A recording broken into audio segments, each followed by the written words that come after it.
What's up everyone? Welcome back or welcome to another weekly dose of video. If you're new, hit the subscribe button and join the journey. My name is Aldo, I'm a powerlifter and day trader, and today we are continuing the series where I'll be reviewing, analyzing all of the trades I took in Project 6F, basically a challenge where I turned 10k into 100k real money through day trading.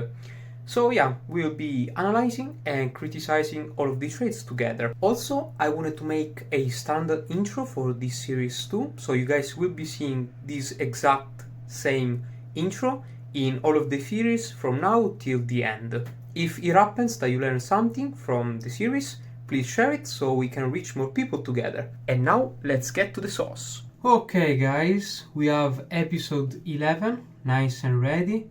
It's going to be the last episode. It seemed like yesterday we started the challenge, and we are now on our way to finally to do the final review of the whole challenge.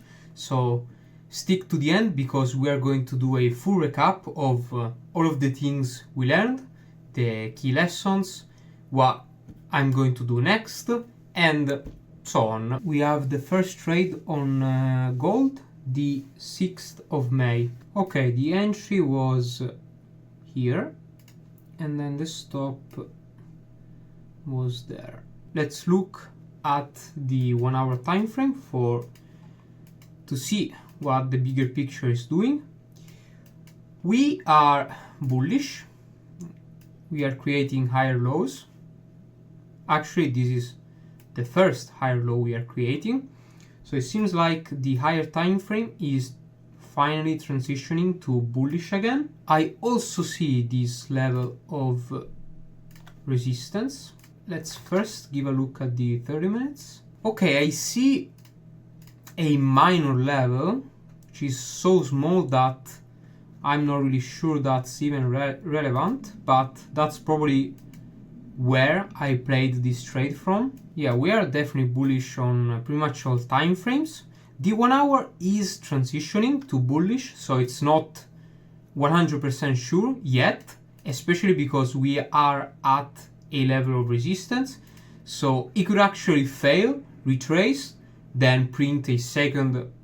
Let me draw it so you guys can understand. So from here, it could have actually retraced a bit more, shifted structure on the short term, and then after a while break structure and then resume with the higher time frame trend. And this would have been the second higher low. This is the first one, and now we are definitely bullish on the higher time frame. So as you can see, we are on a transitioning phase, even though this zone still doesn't make sense to me. It was a continuation trade, but the area of value I was playing the trade-off of didn't really make sense. Doesn't really make sense. So yeah, not really a great trade. Okay, I entered a scaling up there, and then pretty much everything ended up being a loss, even though the stop was lower. So I was able to cut some loss even though I scaled in on the trade, so I don't really think I cut a lot of money there, but it's still nice to see. We have two buys on gold, the 8th of May. Okay, so the entry was there, and then the stop was right there.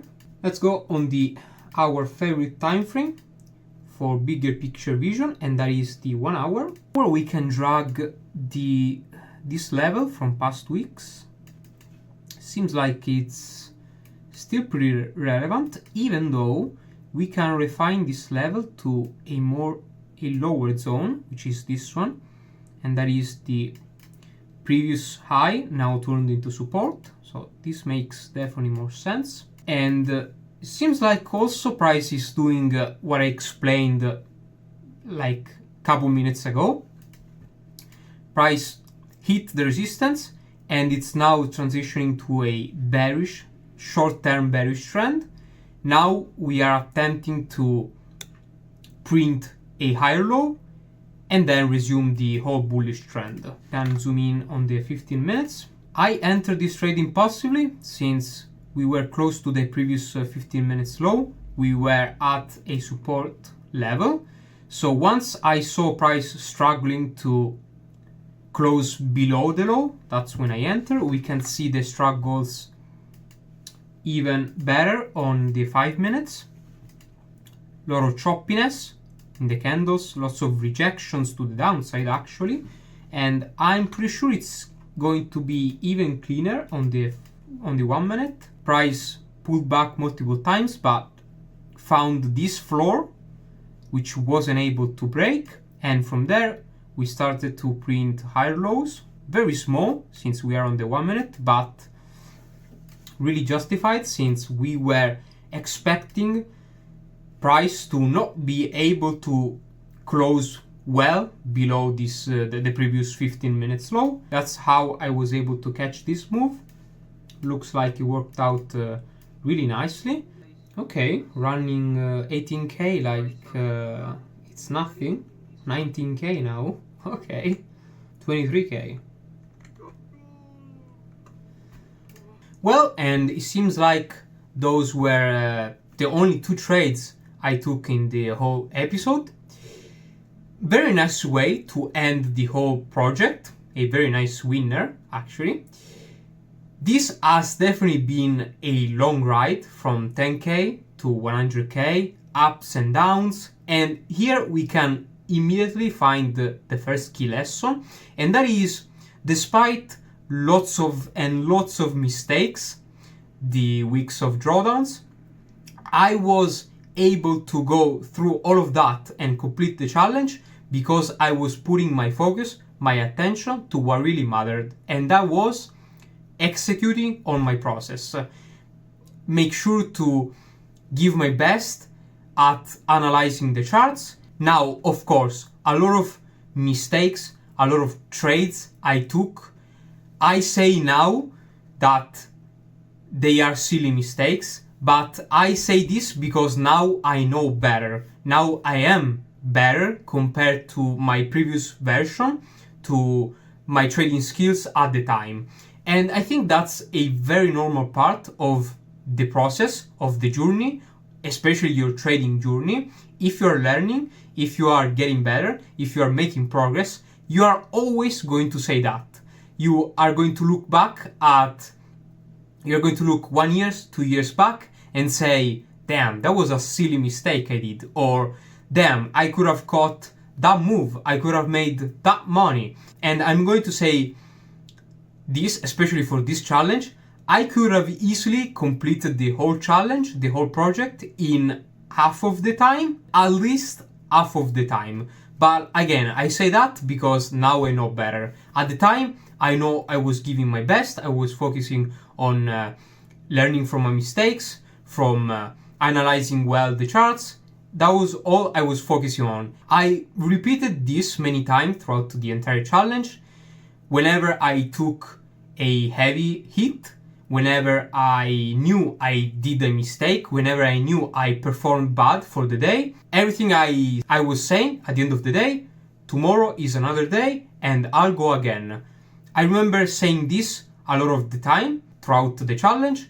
I don't really think there were any mistakes I did that could have blown the entire challenge, and that's mainly because I was keeping things very simple. I was risking 10% each and every single trade. Now that could sound like a lot, but if you know what you're doing, if you know your win rate, but especially if you have the trading skills, it makes sense to push yourself to take the challenge and see how far you can take the account and how fast you can grow the account. Yes, I was scaling in a lot of trades, but I remember at the time the scaling was so small that it was pretty much irrelevant compared to the first position. And another thing was I was setting my stop loss in each and every single trade, even in the ones I didn't really believe much in. I was having the same stop. I wasn't moving my stop. That it was always the same position, and if price hit my stop, that was it.